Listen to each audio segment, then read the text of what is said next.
I have an opening statement to make. I'll read the statement and then I'll take questions.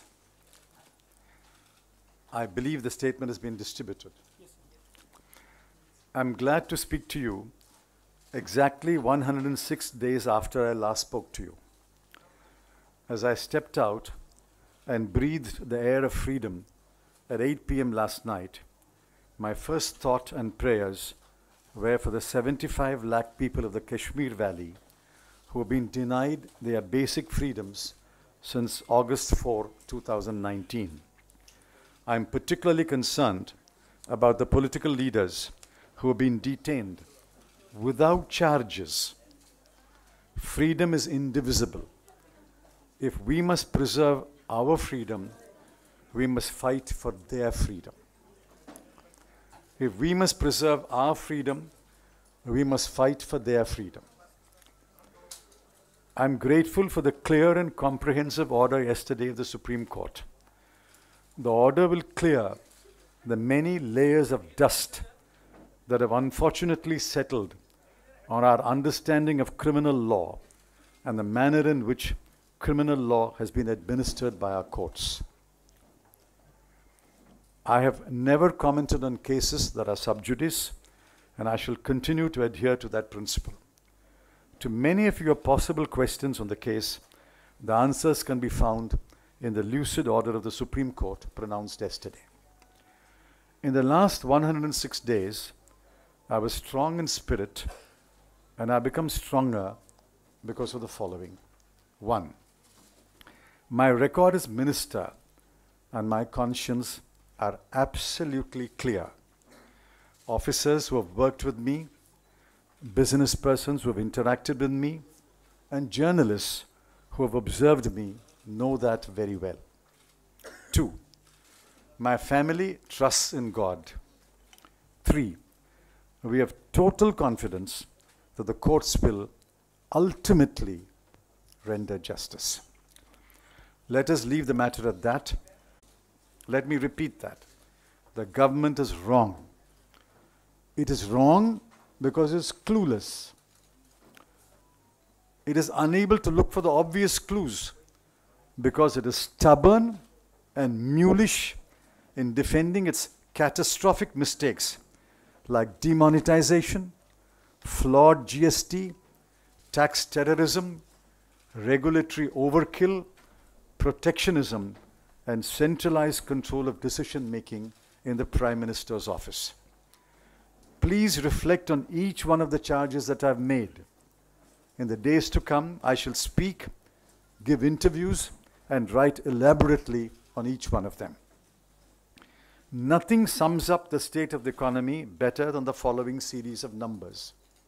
8, 7, 6.6, 5.8, 5, and 4.5.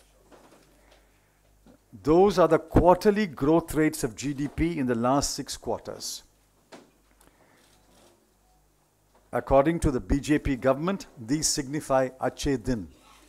8 to 7 to 6.6 to 5.8 to 5 and 4.5 is Achhe Din. The third and fourth quarters of 2019-20 are not likely to be any better. We will be lucky to end the year if growth touches 5%. And please remember Dr. Arvind Subramanian's caution that 5% under this government, because of suspect methodology, is not really 5%, but less by about 1.5%. The Prime Minister has been unusually silent on the economy. He has left it to his ministers to indulge in bluff and bluster. The net result, as the economists put it, is that the government has turned out to be an incompetent manager of the economy. Those are the words of the economists. Incompetent managers. The investors of the world and the bankers, the rating agencies, and the boards of directors of companies read The Economist, the Wall Street Journal, and Time. They also pay close attention to numbers, every number, And I repeat, every number points in the direction of a floundering economy. I don't want to overload you with numbers. Here are some numbers. IIP, 4.6 to 4.4 to 3.9 to 2.4. Credit growth to MSME, 0.9 minus 0.4, 2.3, 2.7. Manufacturing, minus 1.2, 1.7, minus 1.4, minus 0.7. Core sector, 4.8, 4.3, 4.4, 0.2. Unemployment, 9.65%, 4.03, 5.14, 7.03. There are many more. You have reported many of them. Just go back and look at your data. The government alone is in denial. Rural consumption is down, according to the NSSO. Rural wages are down. Producer prices are down, especially for farmers. Daily wage earners get work for no more than 15 days a month. Demand for Maganrega is up. Fast-moving consumer goods, both durable and non-durable, are selling less. Wholesale prices are up. CPI is going up. Onions sell at rupees 100 a kg. Of course, the finance minister, of course, does not eat onions. What do these point to? There is less demand among the people because they have less money and less appetite to consume due to uncertainty and fear. Today, for the first time, the Reserve Bank of India, in a matter of 7 months, has reduced its forecast from the original 7.4 that was made in February 2019, reduced to 7.2 in April 2019, reduced to 6.1, I think a month ago, and today reduced to 5. I cannot recall an instance to understand the difference between cyclical and structural. The UPA lifted 140 million people out of poverty between 2004 and 2014. The NDA has, since demonetization in 2016, pushed millions of people below the poverty line. The economy can be brought out of the slowdown, but this government is incapable of doing that. The economy can be brought out of the slowdown, but this government is incapable of doing that. We think that the Congress has the ideas, but nobody will listen to us. I believe that the Congress and some other parties are better equipped to pull the economy out of the slowdown and push economic growth. But I'm afraid, my friends, we have to wait for better times. Yes, questions? Yes, who's moderating? Please, he will moderate. Yes, Supriya.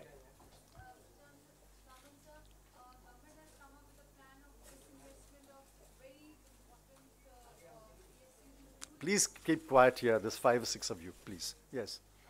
Government has come up with a plan of disinvestment of many important units which also includes the Bharat Petroleum.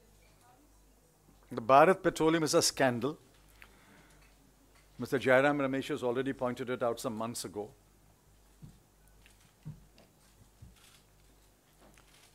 This asking one PSU to buy another PSU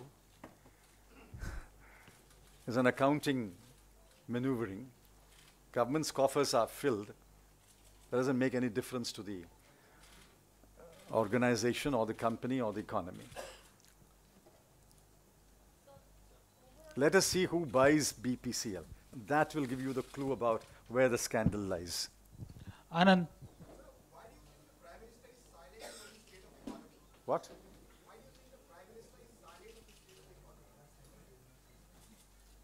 This question should be put to the Prime Minister, but you will not get an answer there either. If the Prime Minister will not answer your question, how can I answer your question? Mr. Chidambaram, to what extent is the global slowdown responsible for the domestic slowdown? global slowdown is responsible to the extent that it affects our exports. But exports are only one of the 4 drivers of the economy. The other 3 are entirely the responsibility of the Indian government. Sanjeev ji.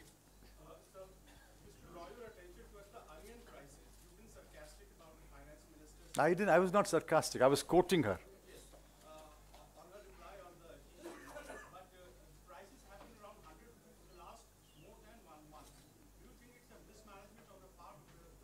Of course. Of course. They should have planned in advance.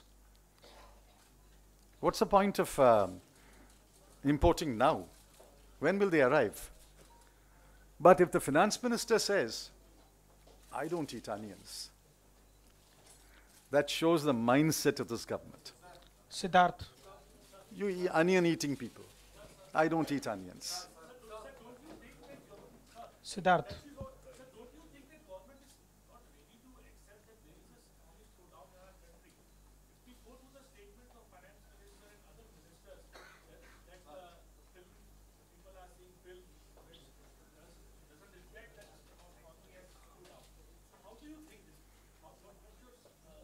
I've said it.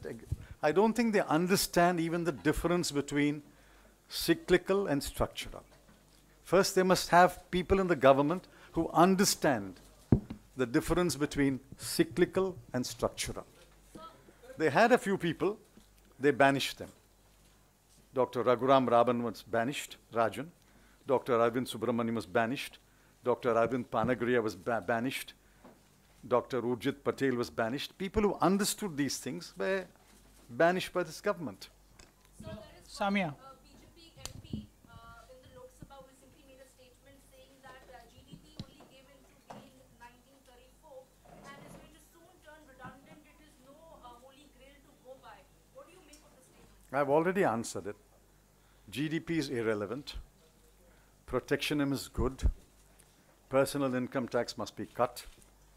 Customs duty must be increased. This is the way to make India strong. This is BJP's ideas of reforms. If these are the BJP's ideas of reforms, God save this country. Aditi. Please, please, please. You have to go by the moderator, please. Yesterday, Union Cabinet passed the citizenship amendment bill, and the bill is expected in Parliament next week. What is the Congress Party's stand on this? I was told, you can verify this from the party leaders, I was told that the Congress Party will oppose the bill. Asim.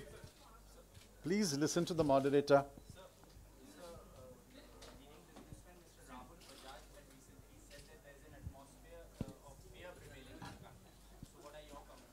You search your heart. Is there not fear today? Every businessman who spoke to economists for that special report said, don't quote my name. Rahul Bajaj is tall enough to say that at a meeting. But there's complete fear everywhere. Every institution is gripped by fear. And the media is no exception. I'm sorry to say this. The media is no exception. You are gripped by fear. Please shed fear. Please speak the truth to power. That is the least that the people of India expect. We buy your newspaper. We subscribe to your channel. We want you to speak truth to power.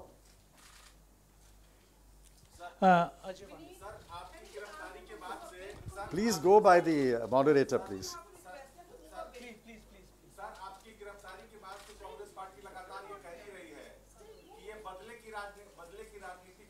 What's he saying? What's he saying?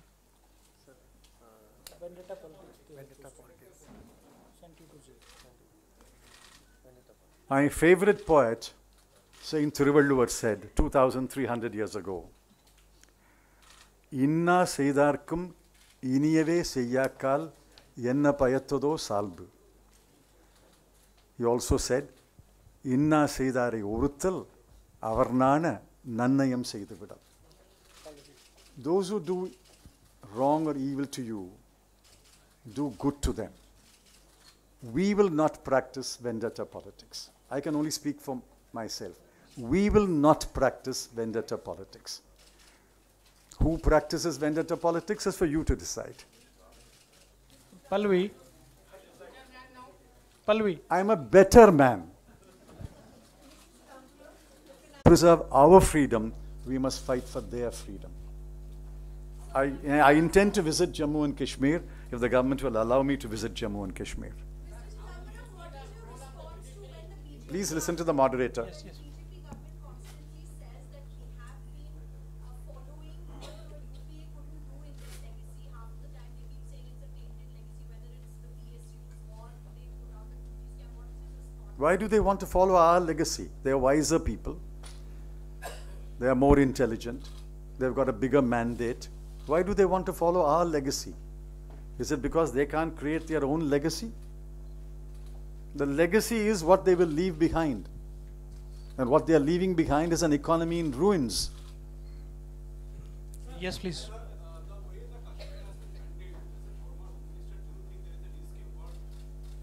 Yes, but not for today. That's for another day. Yes. Y- Yes, sir.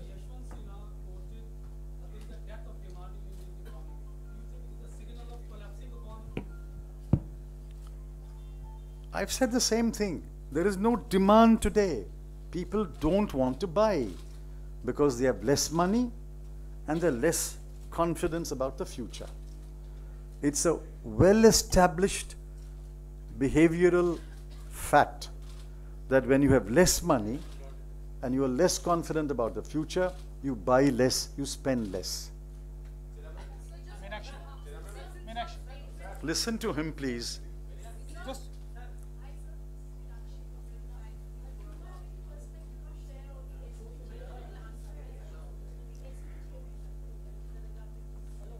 If the government believes that the Gandhis don't require SPG protection, that's a cross that the government has to bear.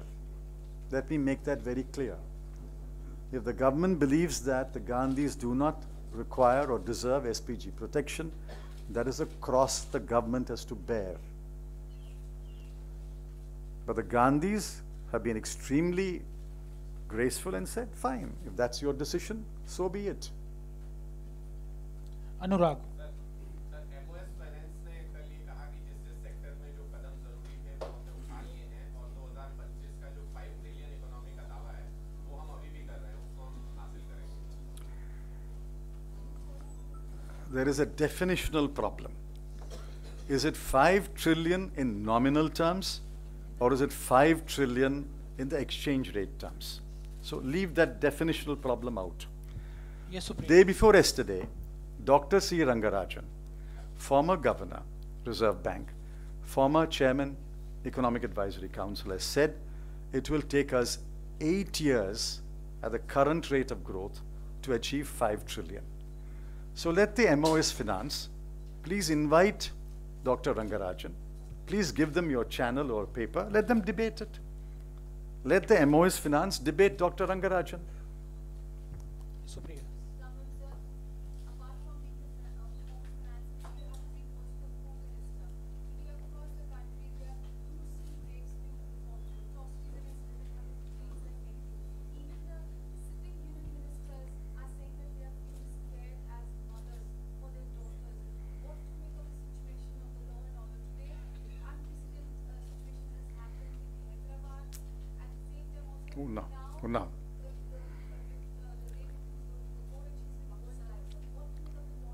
I'm shocked. I'm ashamed. Yesterday, in one newspaper, I found 6 incidents of rape and lynching.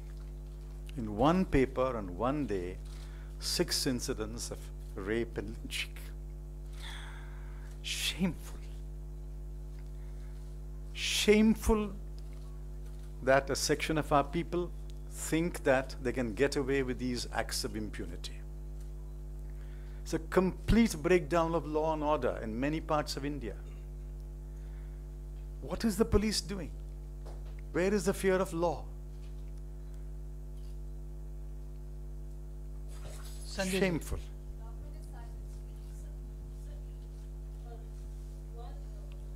On the one side, the economy is going down. The other side is that the prices are also going up, especially the consumer prices are going up. And this situation is a very peculiar situation because the economy is falling and the prices are going.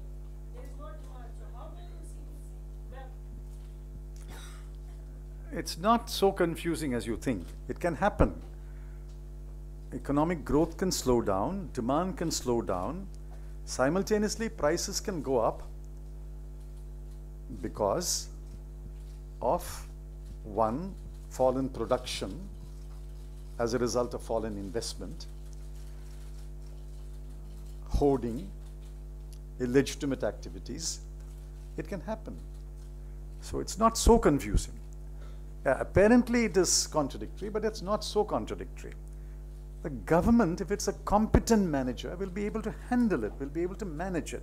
I'm not saying there has to be an overnight miracle, but you must know how to deal with each one and bring the situation under control. Yes, please. How do you see the PCC role in your case? I don't comment on my case. And I've been told, please don't comment on your case. Yes, please. Yeah, this one. You started your statement talking about Kashmir. Yes. So in Kashmir, government has been saying everything is fine. There were many statements in parliament. The few voices that are coming from there suggest otherwise, and people have also been questioning that why are peaceful protests is not being suggested. If you draw any parallels between the treatment of economy and the treatment of, saying the situation is normal in Kashmir. No, I won't draw a parallel. As far as the economy is concerned, the reason is incompetence. As far as Kashmir is concerned, the reason is arrogance. In Kashmir, it is a ill thought out, ill founded, ill intentioned design and policy to suppress the basic freedoms of the people. In the economy, it's simply ignorance, incompetence. We have to wind up now. Last couple of questions. So, sir, you have said that unless the demand increases, there will be no increase in production or investment. And at a time like so, when the RBI has put the rates on hold today, so how do you see the whole particular banking crisis unfolding and its impact on the? I can't comment on what the RBI said about monetary policy because I've not read the policy. I only know the conclusion. So you'll have to give me time to read that. Last question.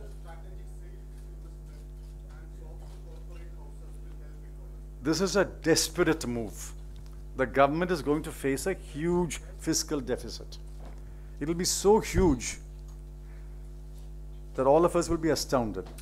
The only way they can fill the gap is either to sell so-called strategic assets or to raid the RBI once again. They've already raided the RBI once, and they got away with about 1,60,000 crore.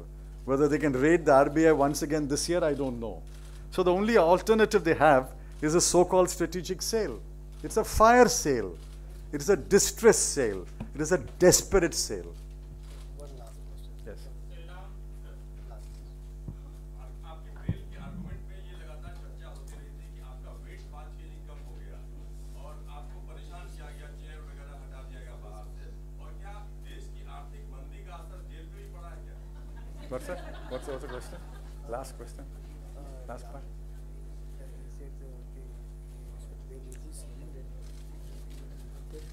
Last part. Last part. Oh.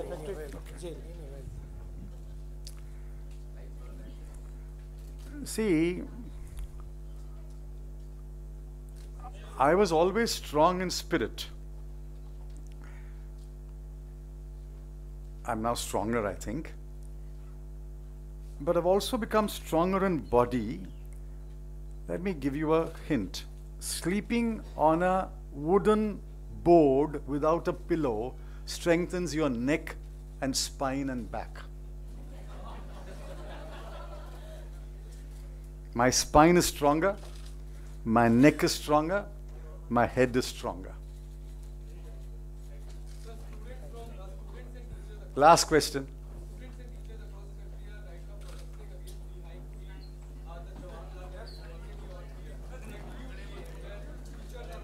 The students are absolutely right. Please listen here. The students are absolutely right. In a welfare state, please go down, madam. Please sit down. In a welfare state, higher education should be totally free. I agree. We are not in a position to make higher education totally free. If higher education is not totally free, you must only charge reasonable fees, which is why JNU is an exemplar. JNU, IIT, IIMs are exemplars. They are institutions of great eminence, but charge reasonable fee. Now, if you raise the fee, in the Hindu every day, there are 2 students writing a column in the Hindu, page number 4 or so. Each student says, if the fees are raised, I have to give up my studies. What have they done to this? Ideally, higher education must be totally free. Since we have not reached that stage, fees must be reasonable. I fully support the agitation of JNU, IIMC, and other institutions where they are protesting the sharp increase in tuition and hostel fees. My sympathies are entirely, and my party's sympathies are entirely with the students.